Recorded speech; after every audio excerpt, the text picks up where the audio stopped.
for CPS to fly my children back and throw a party for us and give us awards and say, you guys are awesome. We didn't believe you. We came out and checked out your story. You were artists. You did have, they had beds and they had kitchen and bathroom and tubs and their playroom, and you've got like a house here, and you've got an amazing dance studio, music studio, silversmithing workshop, digital arts lab. Like, what was going on there was just. CPS saw all of that. They saw all of it. They saw they had to walk through everything to just check everything out. It was known, you know. It wasn't a secret. No. This whole, like, misconception that we were hiding and sneaking around is disgusting. Did the landlords know that you and your family were living there? Yeah, definitely. Definitely. It's like I feel like this is like my one chance to like describe everything and tell everybody how amazing it was, but it wasn't. Nothing is always amazing. Like, you know, it's a mess right now.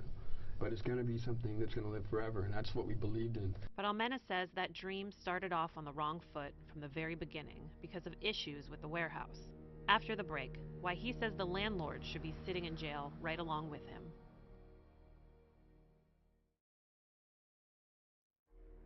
Now part 2 of 2 Investigate's exclusive jailhouse interview with Derick Almena. What started as a dream to build an art collective inside Oakland's Ghost Ship warehouse descended into a structural and safety nightmare, according to Almena. There was a period of like where there was no power because the transformer caught on fire, but there was a period of time where it was dark there. How long? About 2 months. No power for 2 months. So I had to run a generator. I had to go to the neighbors and like tap into their power, like so we'd have light. In 2014, there was a transformer fire at the Ghost Ship. Almena says for years he pressed the owners, Chor Ing and her children Kai and Eva, to fix various safety issues, but they refused. Then we go to the landlord, you know, and you saw those emails, and we're describing, like, you know, it has to be stable, like not as is in it constantly degrading. As is doesn't mean degrading. As is means it's at a standard, a permittable standard. And the building never was. But the public perception is that you independently made changes to this space that made it dangerous. And no, if anything, we made it safer. I put in a back door. People escaped through the back door. I took all the grates off all the windows. A friend of mine jumped out the window. He was able to jump out the window. I put in a front staircase. There was only a back one. The back one is incinerated in the fire. The front one, they said my pallet staircase that I built, it was a true form that I purchased, and we did to spec, right? And we styled it in a way the last few feet were to pull gear. All of the sound systems had wheels on them. Like I knew, you know, we were designing it for a cause and for people. That when you look at the photographs after the fire, that staircase is the only thing standing. Everything is gone, and it's like a hand reaching out. People could still come down that. And like, so I built something awesome. It was amazing. I saved lives by putting that staircase in. Because legally, I rented the building with one staircase in the back. Okay, cool. I rented it. I said I'm going to have events. I had an event. People came up the stairs that they gave me. If I didn't have my staircase, everyone would have died. Supposedly.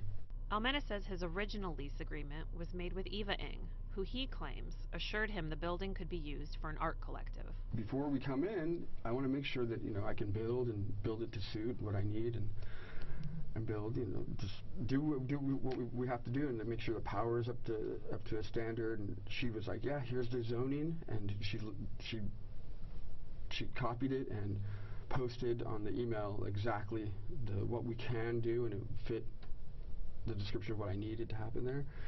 You thought the building had safety standards up to a certain standard based on... Well, I thought it had electricity because it had plugs on the walls. I didn't show up with like digital printers and, you know, and projectors and, you know, cameras. I didn't, and sound system. As soon as we plugged something in, the whole building fried.